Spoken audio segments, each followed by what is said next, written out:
Morning student, मैं रंजना। जैसा कि आप कल मेरा एक वीडियो देख चुके हैं, क्लास 10 की बात अगर हम कर रहे हैं। क्लास 10 का जो मैंने कल टॉपिक खत्म किया, कल और परसों में हमने दो चीज़ कवर किया, यानी कि हार्ट के बारे में कवर किया। एक दिन का जो पहला वीडियो मेरा था वो था हार्ट का स्ट्रक्चर, और सेकंड वीडियो जो था अपने हार्ट के फंक्शन बताया। उसी में हमने आपको ब्लड प्रेशर के बारे में भी बताया। आज का जो मेरा वीडियो वो है ब्लड ग्रुप का, ठीक है, यानी कि क्लास 10 का जो एक जड़ प्रक्रम, ठीक है, बायोलॉजिकल प्रोसेस का जो दूसरा टॉपिक है परिसंचरण तंत्र। परिसंचरण तंत्र का में हम एक स्पेशल ऑर्गन भी पढ़े, वो है हार्ट, ठीक है। उसके बाद हमने ब्लड पढ़ा, ब्लड क्या होता है, ब्लड के टाइप्स पढ़े, ठीक है। प्लाज्मा पढ़ा, हमने हार्ट पढ़ा, हार्ट का स्ट्रक्चर पढ़ा, ठीक है। हार्ट के फंक्शन पढ़े, उसमें हमने आपको ब्लड प्रेशर भी बताया, यानी कि जिसे हम बीपी बोलते हैं, किससे मेजर करते हैं, स्फिग्नोमैग्नोमीटर से मेजर करते हैं।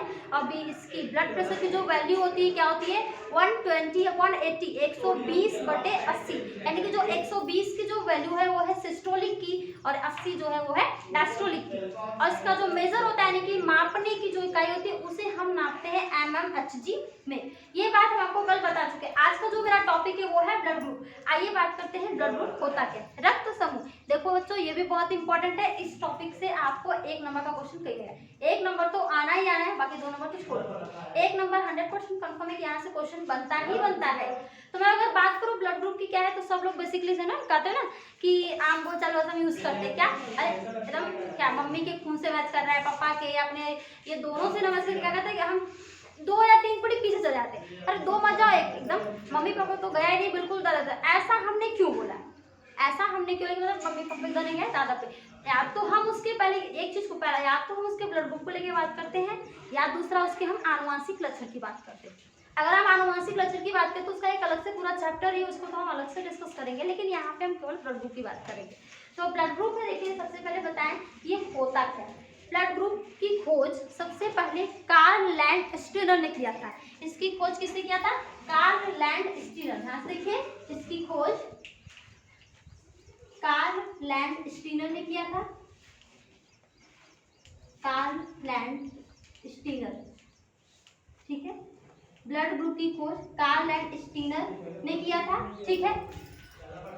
उसकी खोज करने के बाद उन्होंने क्या किया, देखिए जब कार्ल लैंडस्टीनर ने ब्लड ग्रुप की खोज की, तो इन्हीं के नाम पे आज हम कार्ल लैंडस्टीनर को ही ब्लड ग्रुप का पिता, यानी कि रुधिर वर्ग का पिता किसे कहते हैं, इन्हीं को, क्योंकि इसकी खोज किसने किया था, इन्होंने ही किया था।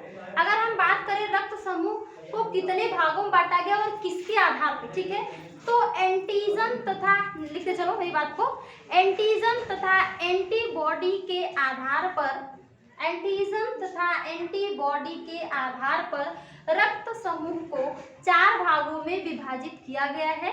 एक बार फिर, एंटीजन तथा एंटीबॉडी के आधार पर रक्त समूह को 4 भागों में बांटा गया है, ठीक है।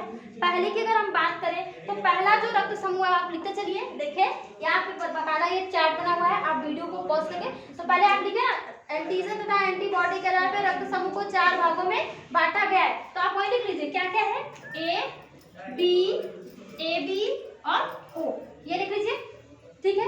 ये आप ना लिखे ना, बांटा गया है, ये करिए, और ये 4 लिख लीजिए, ए बी ओ, ठीक है। अब उसके बाद आप क्या करिए, एक नीचे चार्ट बना लीजिए। इस चार्ट को पूरा वीडियो पॉज करके आप लिख लीजिएगा बकायदा कि देखिए ये क्या है, सीरियल नंबर है चारों, ये क्या है, ब्लड बीजी यानी कि ब्लड ग्रुप, ठीक है। ब्लड ग्रुप एंटीजन और एंटीबॉडी, ठीक है। एंटीजन एंटीबॉडी, देखिए अगर बात करें ब्लड सीरियल नंबर 1 यानी कि पहला, दूसरा, तीसरा, चौथा, तो उसका देखिए पहला ब्लड ग्रुप क्या है, ए, दूसरा क्या है, बी, तीसरा ए बी, चौथा ओ। इसका मतलब देखो, अगर प्रत्येक को विभाजित करने चले तो क्या बोलेंगे कि जो ब्लड ग्रुप ए वाले व्यक्ति में, ठीक है, ब्लड ग्रुप ए वाले व्यक्ति में, यानी कि अगर कोई व्यक्ति है उसका ब्लड ग्रुप क्या है, ए है, तो उसके अंदर एंटीजन ए है और एंटीबॉडी क्या है, बी है, ठीक है। एंटीजन ए प्रेजेंट है और एंटीबॉडी क्या होती है, बी, ठीक है। नेक्स्ट अगर बी की बात करें तो ब्लड ग्रुप बी वाले व्यक्ति में एंटीजन बी है और एंटीबॉडी क्या है, 0, यानी कि O1, ठीक है। सेम ए बी वाले में एंटीजन ए और बी दोनों है, ठीक है। ए बी रुधिर रक्त समूह वाले व्यक्ति में एंटीजन क्या कहता है, ए और बी दोनों पाया जाता है और एंटीबॉडी एब्सेंट होता है, इसीलिए जल्दी किसी रोग के शिकार होते हैं।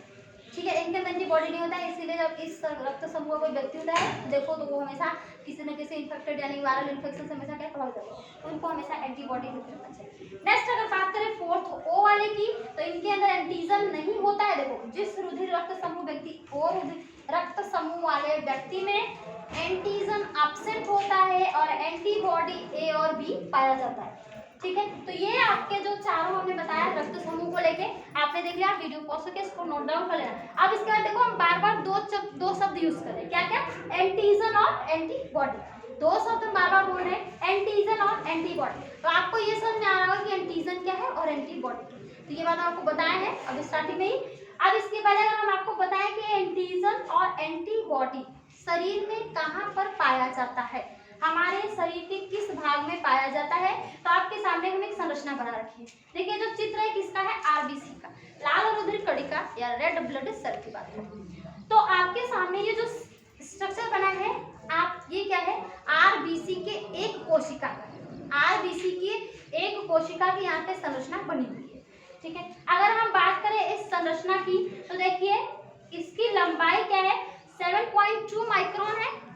आरबीसी की अगर एक कोशिका हम ले रहे हैं तो उसके लंबाई की अगर बात करें तो 7.2 माइक्रोन लंबाई होती है और इसका जो व्यास होता है 2.7 माइक्रोन, यानी कि यहाँ से लेके यहाँ तक का इसका जो व्यास है 2.7 माइक्रोन और यहाँ यानी कि इनकी लंबाई अगर हम बात करें तो इनका लंबाई क्या है 7.2 माइक्रोन।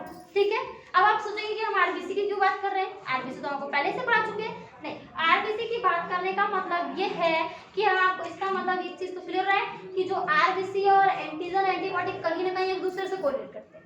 ठीक है, एक दूसरे से क्या करें, संबंधित है। तो आरबीसी की कोशिका को अगर हम ले तो देखिए ये आरबीसी का हमने लंबाई बताया और इसका व्यास यानी कि डायमीटर और लेंथ दोनों हमने आपको बता दिया। अगर हम बात करें कि इस कोशिका के देखिए जो आरबीसी के चारों तरफ जो आवरण पाया जाता है, आवरण देखो ये ना डबल लेयर मेम्ब्रेन, ठीक है, जो इसका आवरण है वो डोनॉन मेम्ब्रेन से बना हुआ होता है। डोनॉन मेम्ब्रेन क्या है, प्रोटीन लाइक संरचना होता है। ठीक है, प्रोटीन नुमा संरचना से बना होता है जिसे हम डोनॉन मेम्ब्रेन कहते हैं।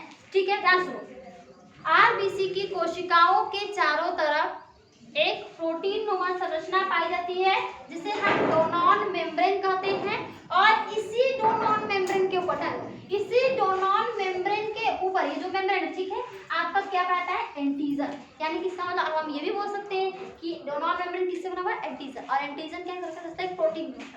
ठीक है, एंटीजन क्या है, आरबीसी की कोशिकाओं के चारों तरफ पाया जाता है और आरबीसी कोशिकाओं के चारों तरफ पाया जाता है, उसके आवरण पे पाया जाता है, उसके आवरण पे पाया जाता है। और बात करें अगर एंटीबॉडी की तो आरबीसी का जो कोशिका द्रव्य है, अब ये इसका कोशिका द्रव्य है, ये क्या है, ये इसका कोशिका द्रव्य है, तो इसके कोशिका द्रव्य क्या कहता है, एंटीबॉडी। इसका मतलब आरबीसी के चारों तरफ आरबीसी के चारों तरफ जो आवरण होता है इसे हम डोनॉन मेम्ब्रेन कहते हैं और ये इसी मेम्ब्रेन के ऊपर आपका एंटीजन प्रेजेंट होता है और आरबीसी की कोशिका द्रव्य में आपका एंटीबॉडी पाया जाता है। ठीक है, और इसी एंटीजन और एंटीबॉडी के आधार पर रक्त समूह को 4 भागों में बांटा गया है, ए बी ओ। ठीक है, और देखो यहाँ पर मैं आपको 4 बना के दिखा दिया। आइए इसके बाद अगर हम बात करें अब कुछ इसमें से कुछ 1-2 क्वेश्चन जो बनता है सीधे सीधे, तो यहाँ से एक सीधा क्वेश्चन रक्त समूह से क्या बनता है, देखिए ए बी और ओ। ठीक है, ए बी और ओ ये दोनों रक्त समूह वाले जो व्यक्ति हैं इनको स्पेशल नाम दिया गया। ठीक है, तो ए बी लिखते चलो, पॉइंट नोट करो, ए बी रक्त समूह वाले व्यक्ति को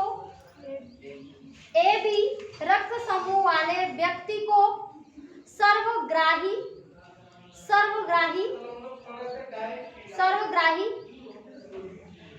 कहा जाता है।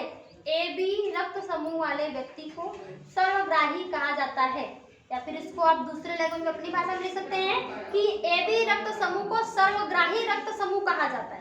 अपनी भाषा में ए बी रक्त समूह को सर्वग्राही रक्त समूह यानी कि सर्वग्राही यूनिवर्सल एक्सेप्टर, यानी कि ये हमें केवल और केवल सबसे ले सकते हैं, किसी को दे नहीं सकते। ए बी रक्त समूह वाले जो व्यक्ति होते हैं इनको हम सर्वग्राही इसलिए कह रहे हैं क्योंकि ये अपना ब्लड किसी को दे नहीं सकते हैं, केवल सबसे ले सकते हैं।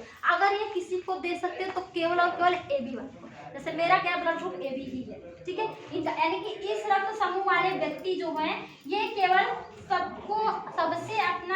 सबसे ब्लड क्या ले सकते हैं, लेकिन किसी को दे नहीं सकते। ये केवल देंगे तो किसको देंगे, AB वाले को ही क्या है ये देंगे। तो ये बात देख लो, पॉइंट नोटेबल है कि क्वेश्चन आपसे ये बनता है कि सर्वग्राही रक्त समूह किसे कहते हैं, तो AB को, ठीक है। अब भैया सर्वग्राही कोई होगा तो सर्वदाता भी कोई होगा, तो अब बात करते हैं सर्वदाता रक्त समूह किसे कहते हैं, तो O को, ठीक है। सर्वदाता रक्त समूह किसे कहते हैं, O को। तो आप लिख लीजिए सर्वदाता रक्त समूह, ब्रैकेट देखें O। अब तुम लोग O को जीरो मत पढ़ना, ये O है ऑरेंज वाला, ठीक है। कहीं पे जीरो पढ़ोगे तो जीरो लिखोगे तो नंबर पे जीरो वाला ही मिलेगा और कुछ भी मिलेगा, लेके चले आप। तो देखिए सर्वग्राही रक्त समूह AB है, सर्वदाता रक्त समूह कौन है, O, ठीक है। अब ये हो गया आपके रक्त समूह की बात करें, A भी जानेंगे आप, A क्या है, B क्या है, AB और O। आइए अब हम क्या करेंगे, ब्लड ग्रुप निकालना सीखेंगे, ठीक है। अब हम ब्लड ग्रुप कैसे निकालते हैं ये बात करेंगे। इसको हम रब करते हैं, अगर किसी को डाउट है तो पॉज करके अपना बना लेना, लिख लेना।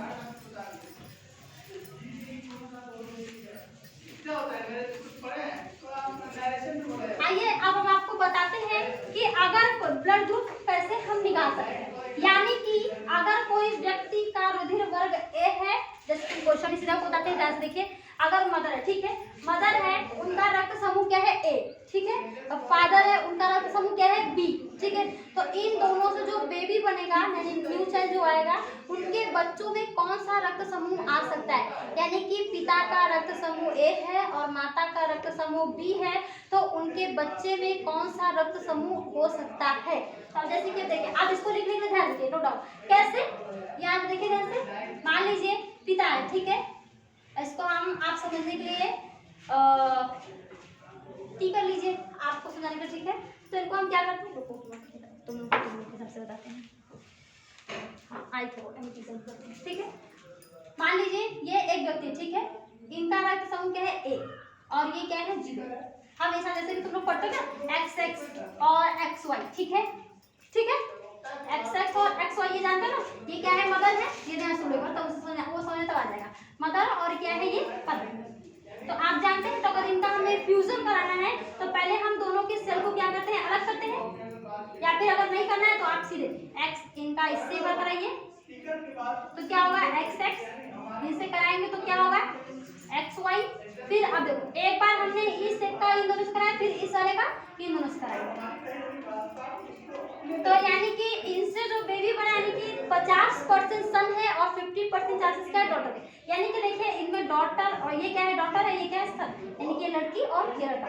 तो देखो यहाँ पे जो ये दो क्रोमोसोम, अब आप सोचिए हम आई क्यों लिए हैं, तो आई लेने का रीजन ये है कि हम आसानी से दिखा सकते हैं, क्योंकि जो ब्लड ग्रुप रुधिर वाले व्यक्ति हैं उनके अंदर कोई एक ही होगा, तो हम केवल एक तो लेंगे नहीं। तो देखो मेरा मैं इसको वैल्यू मान लेते 0, ठीक है। इसका कोई मतलब नहीं है, इसका बस ये मतलब कि हम इसको आसानी से दिखा ले, आपको पढ़ने में समझ में आए, इसलिए यूज करते हैं, इसको बस घबराने की जरूरत नहीं है। तो हमने आपको दिखाने के लिए ये यूज किया। तो IA, ठीक है, वो इसका मतलब 0, तो ये किसका है, ये फादर का है, ये पिता का है, ये फादर का है, और ये क्या है B की बात करें तो मदर, ठीक है, और ये 0। हम ये सिर्फ दो लिए हैं, लेकिन हमारा मेन मोटो क्या है, ये इसकी बात करेंगे और इसकी। तो ये कौन है, मदर है, ठीक है। ये कौन है, ये मदर है। अगर इन दोनों का देखिए, अगर हम इन दोनों देखो, अब इसको हम लिखेंगे कैसे, पिता का ब्लड ग्रुप A और माता का ब्लड ग्रुप B, तो इनसे उत्पन्न बच्चों में कौन सा रक्त समूह पाया जाएगा, ठीक है, ये क्वेश्चन है। आइए देखते हैं कौन सा पाया जाएगा, क्रॉस करके देखो। तो देखो इनसे क्रॉस करते हैं तो क्या आएगा, पहले A और B बनेगा, ये भी हो सकता है। अब देखो इस वाले से केवल कराएंगे 0 वाले से, क्योंकि गुणसूत्र तो दो है, तो एक देखो क्या होगा A, ठीक है, A होगा, ये 0 से इसको 0 को कोई मतलब ही नहीं है। फिर इससे कराएंगे तो ये क्या होगा, B होगा, और बाकी 0 से कोई मतलब नहीं है, हटा देंगे। फिर नेक्स्ट देखिए क्या है 0, तो इस वाले इसको भी कोई मतलब नहीं है, ठीक है। तो यानी कि इनसे उत्पन्न बच्चों में जो रक्त समूह है वो AB भी हो सकता है, A भी हो सकता है और B भी। यानी कि अगर पिता का रक्त समूह A है, माता का रक्त समूह B है, तो इनसे उत्पन्न बच्चों में, उनसे उत्पन्न जो बच्चे हैं उनका जो रक्त समूह यानी कि ब्लड ग्रुप है वो B भी हो सकता है, A भी हो सकता है और AB भी हो सकता है, यानी कि तीनों होने का चांसेस है। तीनों में से कोई भी हो सकता है। तो देखो हम श्योर नहीं बोल रहे, हम बोल रहे हैं हो सकता है। अब डिपेंड करता है जैसा गुणसूत्र मिलेगा वैसा हो सकता है। तो यहाँ पे ये तीनों रक्त समूह हो सकता है। तो आप ये ऐसा करके उत्तर दीजिए, ठीक है। तो देखो ये कब, जब पिता का ए है माता का बी है, ठीक है। अब इसी का जस्ट रिवर्स क्या करोगे, ध्यान सुनो एक और, अगर पिता का बी है माता का ए है तो भी यही बात है, तो भी मत, अगर हम इसको पिता कर दे इसको माता कर दे तो भी यही चांस बनेगा, ठीक है। आइए अब एक और हम बात करते हैं, अगर पिता का ब्लड ग्रुप जो है ए बी है, ठीक है, और इसको जीरो करेंगे, और माता का क्या है, इसको तुम मदर ही कर लो समझने के लिए। ये कौन है, ये मदर के हैं,